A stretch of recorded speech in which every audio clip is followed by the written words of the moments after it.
Hey, what's going on, everyone? This is Nick. We are tearing out recordings. Today's just a solo episode with just me because my buddy Sean is a busy, busy boy and he's on tour. I'm a very busy boy. Today, we're going to be talking about some drum miking techniques.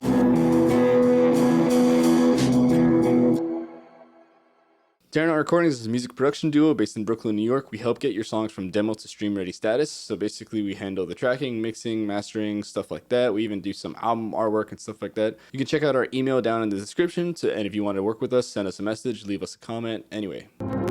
Now, I'm not really a drummer, but I learned drums because one, I play guitar and I'm a musician, so like it's good to have an internal sense of pulse and like good rhythmic skills and all that stuff. But another reason I taught myself the drums is to be able to learn how to mic these drums. So today I'm going to be talking about some of the solutions I've found to mic these drums at home. So the method I'm going to show you today is sort of a weird one that I just came up with like a few minutes ago, and I thought may as well just talk about this. But it's based around the Glyn Johns method. If you're unfamiliar with Glyn Johns, he recorded bands like the Rolling Stones, the Beatles, Led Zeppelin, stuff like that. If you listen to When the Levee Breaks, I'm pretty sure that was him who recorded those drums and like all the creative sounds that went behind that. I also want to just note that all these mics are interchangeable. You don't have to necessarily get one of those like drum packs or like the drum mic things or like whatever. Like all mics work. The microphones are just ears. They're just picking up what you're hearing. But anyway, so if you're unfamiliar with the Glyn Johns miking technique, I believe he built it around the necessity of not having too many mics. So like back in the day when you had an 8-track tape machine, you couldn't have 8 mics on the drums because then you wouldn't have room for anything else. So basically he devised a system where you could mic a drums kit only using 3 mics. So the essential thing is you have one overhead mic, which I have here. This is Oktava MK12 that points basically right down at the snare with a small diaphragm condenser. We actually have a bunch of demos on that, so you can check out something here. But generally for drums, I like the small diaphragm condenser because I like to get the attack of the drums. Some people don't like that, so they don't use different mics, but whatever. Then you also have a side mic, which is going to be here, which is actually the mic I'm holding right now. But this mic points directly at the snare. The idea is that they're both equidistant to the snares. I was reading this book, Glyn Johns Sound Man, and it's really funny because he talked about how there's so many people on YouTube that claim to think they know what his technique are, and they have no idea. Like, for example, a lot of people say that you have to get a measuring tape and get exact measurements. He said just use your intuition. I actually like to use this little 1/4-inch cable. It's just like slightly longer than a patch cable, but I found it was a good distance. And basically, yeah, just go from the center of the snare and get like a distance. It doesn't have to be exact, as he says, just kind of feel around. And also just with this and with everything, feel free to modify it to make it sound better. Trust your ears in general. And then finally, the final piece is a kick drum mic, which I have the Warm Audio 47 Junior. And then for a fourth modification, I have another drum here, which is also equidistant to the snare. This is the Oktava MKL 2500. It's a tube mic, and it's basically on the left. I did that to get the full stereo image, so this is going to be my left mic. This is going to be my right mic, and then we have center. Another consideration for this is because this is my center now, the kick drum is over here, which is not quite centered. There's some distance. So you can either pan that a little right, or you can keep it in the center. But if you do keep it in the center, you might want to consider flipping the phase. If you're unfamiliar with that, basically like sounds travel and like they reach sources at different points. So sometimes if there's a little bit of distance between the mics, they get recorded not at the same time, and then they kind of cancel each other out and it sounds a little weird. There's a little button on many different plugins. If you're on Logic, Gain has a phase inverter thing, or if you're on like Pro Tools, Trim, etc. There's a bunch of plugins that have phase flippers. And that's also the significance behind getting the measurements with these mics, so that way they all capture the source around the same time. And then another consideration is that I'm in a Brooklyn apartment, so I have actually an acoustic panel right under my kick drum so I don't bother my downstairs neighbor who has complained about drums before. And also I'm going to be playing with brushes. Now, because I'm playing so quietly and I'm in an apartment that I didn't build myself, I have some acoustic panels up, but it's not completely treated. I'm going to mic as close as possible to not get any of the room, and also just to get a very direct and upfront sound, and I can add reverb later. So now basically I'm just going to play some grooves. I'm going to play around on the kit so that way you can hear what it sounds like. And with each clip I'm going to show the full thing, and then I'm going to show you each mic so you can hear exactly what is going on and what everything is bringing to the table. And then at the end I'll play a version of this whole thing with some processing. So basically just some EQ and maybe some compression and some reverb. But yeah, if you're interested in any of these things that I've talked about, like the book or the microphones, there's links in the description. But yeah, so without further ado, I'm going to stop talking and we're going to get to this.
So thank you so much for checking this out. If you enjoyed this, there should be more videos on the screen. Check us out. It's usually more than just me talking at you. It's my friend Sean who's also talking. We also have some pedal stuff. But yeah, anyway, I'm going to stop talking. Hit the subscribe, do all the things that YouTubers tell you. And yeah, thanks.